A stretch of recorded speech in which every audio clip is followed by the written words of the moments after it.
So can you please raise your hands if you already did at least one?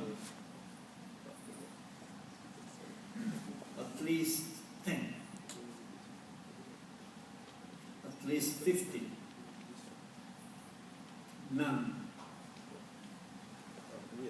Good. So this is a mixed audience. I think that's very interesting because we have naive people and some experienced people with more than 50 cases. So it's always difficult to find the right tune for all the people. So some of the information can be basic, some other can be also tip and tricks for most experienced people.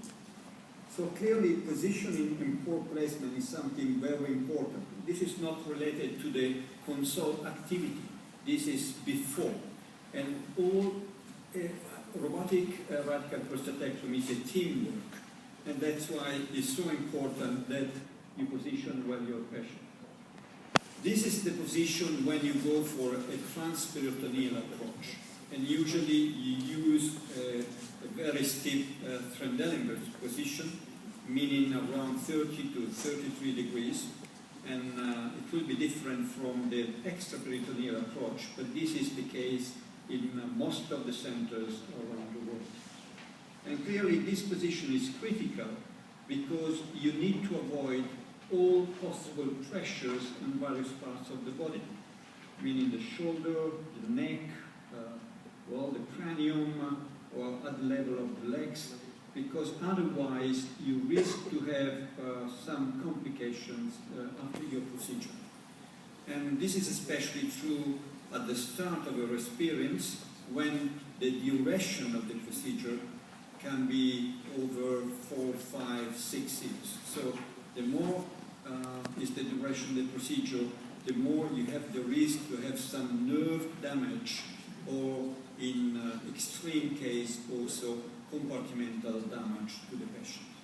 So clearly it is important to have a staff very well prepared to position the patient safely, without any pressure, and without any movement after you have the patient in place. Because, I mean, this position must be very stable all over the operation.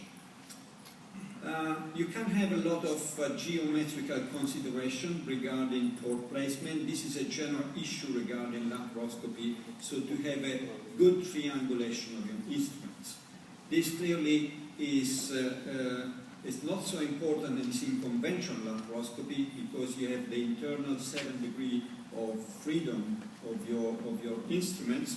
But anyway, clearly there are some points which are a must in order to avoid the so-called sword clash, so the clash of your instruments outside and inside the body.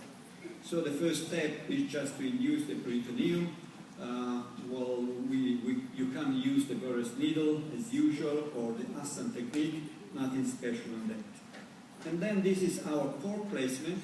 As you can see, the first is 2 centimeters above the umbilicus. Then you have here, well, I was trying actually. You have then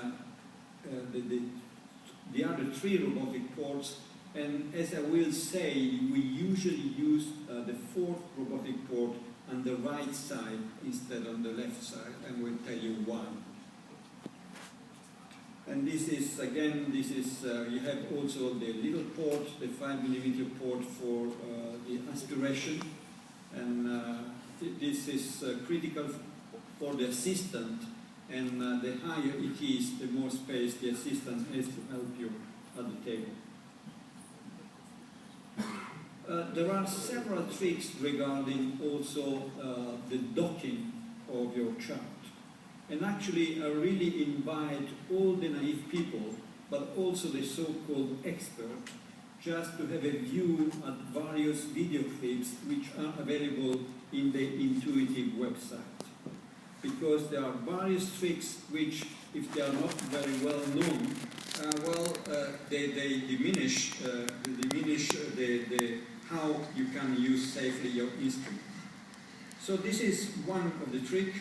You need to align the so-called sweet spot, which is in blue, with this blue arrow, in order to have a straight direction of the main docking of your camera. You can have a lot of mathematical consideration regarding the ports, and this is the alignment needed, especially with your camera port. And this is also important. Then when you prepare your docking, actually you need to have a 45 degrees between the various arms. Now you know that in the market there is this new device, the XI, in which some of this is done automatically, while in the SI you need to do it manually. Well, there can be advantages and disadvantages, but doing manually you can be flexible and you can adapt the situation to your needs. So, but this is very important to know all these details in order to have the best possible docking. So the alignment of your camera port with the docking is particularly important. Another important point is the fulcrum of your robotic trocar, and actually you have this big black line. You need to insert the trocar vertically through the wall, and you need to insert it not as much and not as less. And as you can see, ideally you have the situation here, the correct placement, while this is the incorrect placement. Fulcrum means that with the correct placement you have, well, the highest possible movement of your trocar inside the body without damaging the abdominal wall. And you can use different trocars based on the body mass index of the patient. So this is after you have inserted the trocar. This is the first step of your operation, meaning that you need to detach the bladder from the abdominal wall and to enter the rectus space. And actually, with my left grasp, I have some attraction to the umbilical ligament, and then I'm going down. Yeah. Yes. So if we can.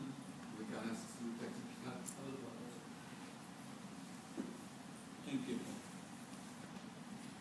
Actually, this is not particularly important, this video. This will be replicated during the videos about the real operation. So you can do it laterally, both sides, and then medially cutting the urachus. And this is the first step. Usually this is one of the so-called easy module in the modular training in robotic radical prosthodectomy. I think trocar now is going to continue with port placement. This was related mainly to the position and trocar placement in extraperitoneal approach. Trocar will touch also the intraperitoneal approach, and trocar will touch also the extraperitoneal